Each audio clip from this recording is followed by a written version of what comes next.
and another position that is not getting paid at the current moment. And that is the running back market.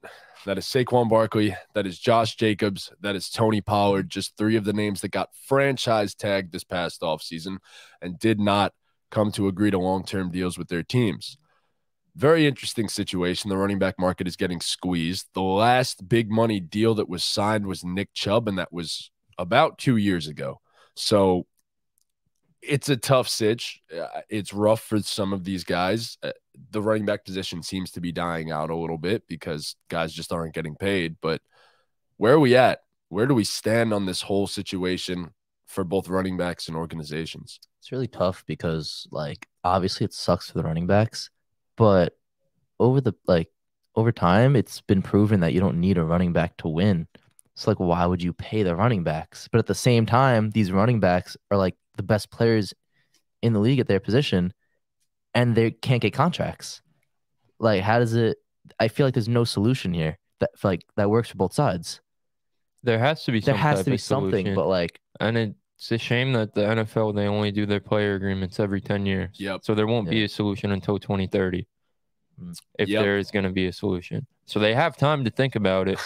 They have a lot of time to think about it. It's just like, I was thinking about this, like, let's just say completely hypothetical situation, right? I graduated with a finance degree. I want to be a financial advisor, right? I get a job. It doesn't work like this in the finance world, but let's just say they have me on a 5-year contract, my first job.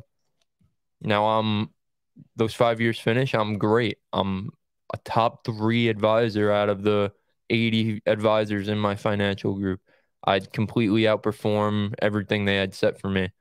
And then they decide, we're actually not going to renew your contract. We're just going to get another guy coming fresh out of college who's younger, who's maybe more up to date with the new stuff, and you're going to have to go apply for a job at McDonald's. Maybe not as effective, but he's going to cost us. So, right. Yeah. So that happens. So now I have a kid who also likes money and stuff like that. I'm going to tell him, well, don't go into finance, go into accounting, because those guys get long contracts. Those guys are the quarterbacks. Those guys are going to get paid. Yeah. Go be a wide receiver. Go into insurance, because those guys get long contracts. Those guys get taken care of. Yep. If you go into finance, you're not going to have a job in 5 years. Even no matter how good you are, you're not going to have a job in 5 years. So it's, from like a human perspective, it sucks, honestly, because those guys, all of them, like, what else are they supposed? A guy like Saquon Barkley, I feel very strongly about Saquon in particular. There's no reason that guy shouldn't be getting his money. He's the reason why the Giants have, changed their direction, have been able to be looked at as one of the more successful rebuilds in the league. He's the sole reason for that. I don't care about the GM and coach obviously play a role. They were big but roles, it started with Saquon Barkley. It all started with Saquon Barkley. There's no reason a guy like that, who forget about what he does on the field, who we want to talk about culture. That guy is so important to the fucking culture of the Giants. There's no reason that guy shouldn't be getting his money. So it's tough for me as a Giant fan, because Saquon Barkley being my favorite player, it's like I wanted him to get paid, but I didn't want the organization to hamstring themselves in a way of paying him too much money. So apparently they were $1 million off in negotiations, to where I think the Giants' best offer was like 11.5 a season or something like that. And Saquon obviously wanted more, and he probably deserved more. And I'm not saying otherwise. I love Saquon. He's a culture setter, 1,000%. But things did not turn around until we got the GM and the coach. And that's just partially because how much can Saquon do? He's not the GM. He's not making all the other moves. He's not the coach. He's not able to galvanize the entire team or have any part of the game plans going week to week.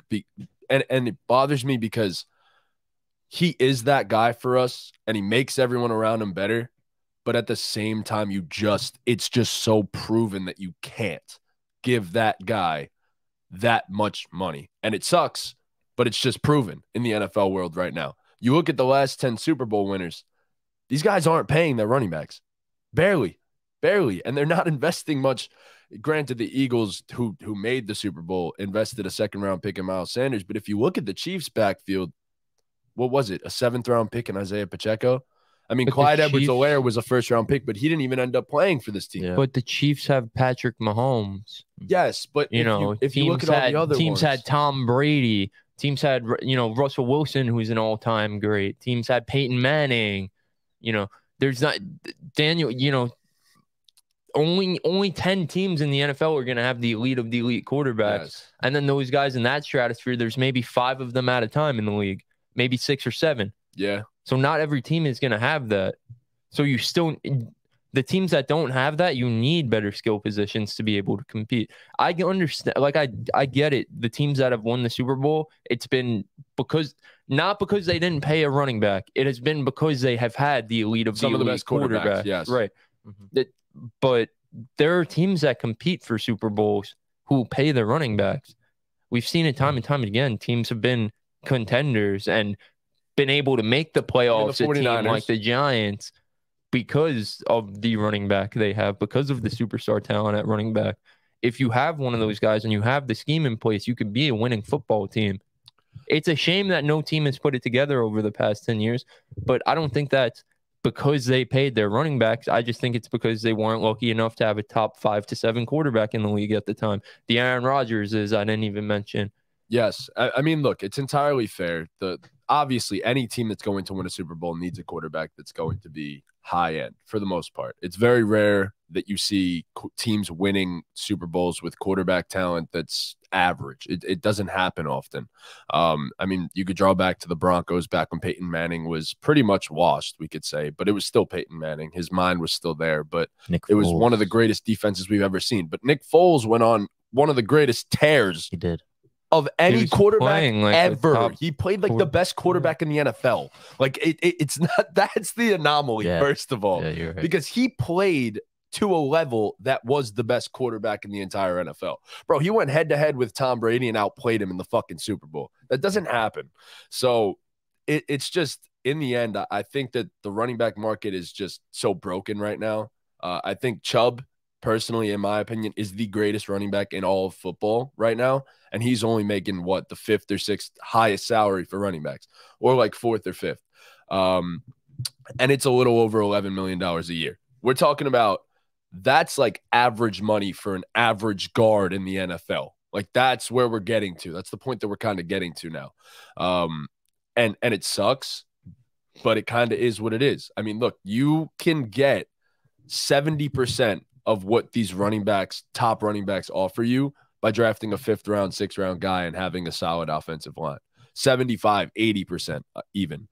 But then at these other positions, you don't have that same luxury. You're not able to get a 6th round pick at, say, corner that's going to give you 75 to 80% of what this guy's going to be able to do if you draft him in the 1st or 2nd round and pay him on that second contract. You can't just draft and replace like that at any other position. And that's the only reason that the running back market is getting squeezed. That's the one most dependent position I feel on the football field, more so than anybody else, in my personal opinion. And that is why the running back market gets squeezed as much as it does. It sucks. I want all these guys to get paid, but it's just such a dependent and easily replaceable position that this is why this happens now. It's just why it happens. So I don't know. We're going to start seeing no running backs get taken in the 1st round soon enough. I feel like I don't know. Unless it's Bijan Robinson, like it's tough. And I just then they think probably that won't shit pay doesn't him. matter though. Like whether you have 70% of that because you have a 6th round undrafted guy and a good O-line, or you have the actual thing having a star running back, that shit doesn't matter. Because the reason why running backs aren't getting paid is not because teams who pay their running backs aren't winning games. It's because teams who pay their running backs aren't winning a Super Bowl. But none of that shit matters unless you have a top 5 to 7 quarterback in the league. You know what I'm saying? So say you go the other route, the route you're saying with, you don't invest heavy in the running back. You invest in your O-line, you invest in your defense. That shit still doesn't matter unless you get lucky enough to draft a top 5 to 7 quarterback in the league. It depends on the extent of the rest of the team.